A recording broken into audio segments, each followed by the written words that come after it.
A tradição católica do santo quebrado, que deve ser levado numa encruzilhada, ou jogado fora, ou enterrado. Vamos lá. Como isso acontece na história do Brasil? Para vocês entenderem, nós temos que voltar no tempo.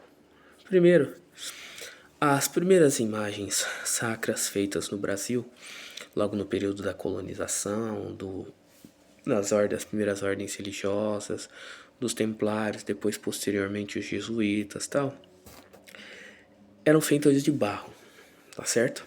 As primeiras obras, você vê Nossa Senhora da Aparecida, feita de barro, eram feitas de barro, essas imagens. Então, para você arrumar, restaurar essas imagens era muito dificultoso, principalmente no período em que você estava formando uma nação, tudo, e havia uma dificuldade técnica gigantesca, o país era úmido e tudo mais, tanto que passam a queimar as imagens para fazer ela como se fosse o mesmo processo da porcelana para que elas ficassem mais resistentes, tal, e assim por diante. Tá certo? Então do pó viemos, para o pó voltaremos. Aí começa a tradição de se enterrar as imagens ou jogá-las no rio, tá certo? Só que então por que manteve essa tradição de levar a imagem na encruzilhada? Isso tem um fato muito interessante que poucas pessoas sabem.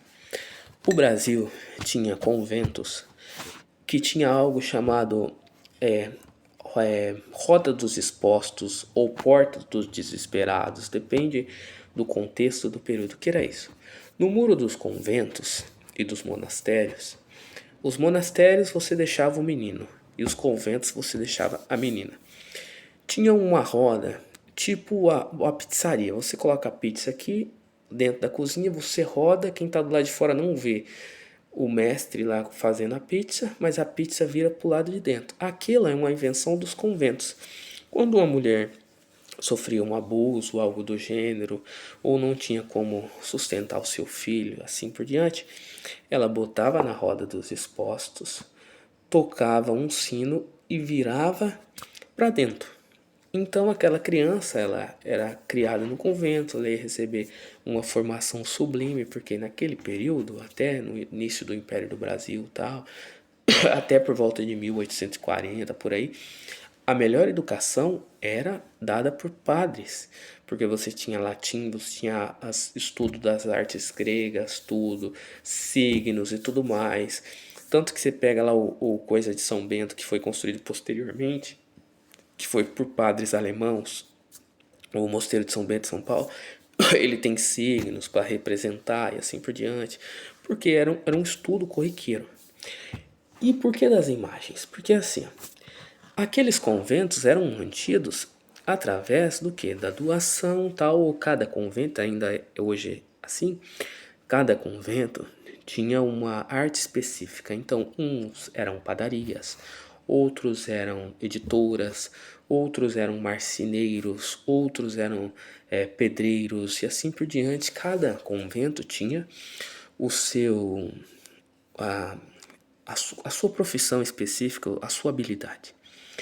E justamente o convento que cuidava dessas crianças sempre faziam artes sacras.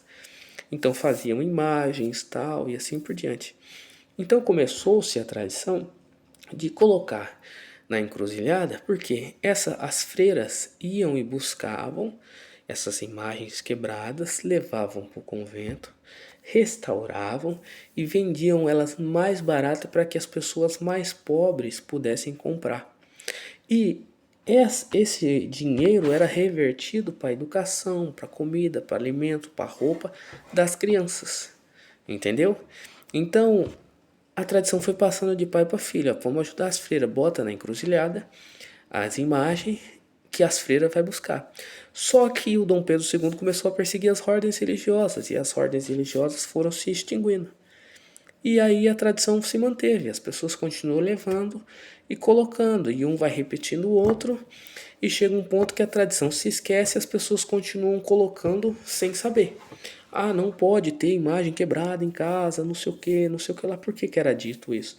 Para que a pessoa mais humilde levasse, deixasse lá, comprasse outra, tá entendendo? Que ia ajudar as crianças e aquela também ia acabar ajudando as crianças, porque ela ia ser restaurada, ia ser vendida mais barata. Só que caiu no esquecimento, entendeu? Porque tem uma antiga, um antigo teste científico que fizeram dos macacos e da escada. Eles colocam, talvez eu esteja contando errado, então pesquise. Eles colocam 4 macacos numa sala, uma escada e um cacho de banana no topo da escada. E aí, toda vez que um macaco vai subir para pegar a banana, eles pegam um jato de água gelada e moem os outros macacos. Então os macacos passam a associar o seguinte: toda vez que alguém sobe naquela escada, nós levamos água gelada. Então eles passam a bater no macaco que tenta subir a escada. E assim sucessivamente. Chega um momento que nenhum macaco mais sobe ali, aquela escada, para tentar comer a banana. Então eles tiram um macaco da sala e botam outro. Então tem 3 macacos antigos e um novo. O novo, com fome, já vê a escada e já parte para a escada. Os antigos pegam e batem nele. E assim vai sucessivamente até tirar todos os macacos antigos. Os outros macacos que vão sendo trocados continuam batendo, eles não sabem o porquê, eles só continuam batendo. É a mesma questão da tradição de levar o santo para a encruzilhada. Muitos católicos acreditam que faz mal, que traz mal agouro e assim por diante. Não. Você pode colar seu santo, é muito simples. Pega uma água benta, passa no santo se você está com medo, ou leva para o padre benzer e está tudo resolvido. E aí, infelizmente, a tradição do restauro do santo se perdeu, mas a tradição de botar os santos nas encruzilhadas se mantiveram. E essa é a história de hoje. Tenha uma excelente noite a todos. Se você gostou do conteúdo, se inscreva nesse canal, deixe o like, compartilhe e indique para outros amigos católicos que gostam de saber curiosidades do passado do Brasil, curiosidades do futuro do Brasil e curiosidades católicas. Uma boa noite a todos.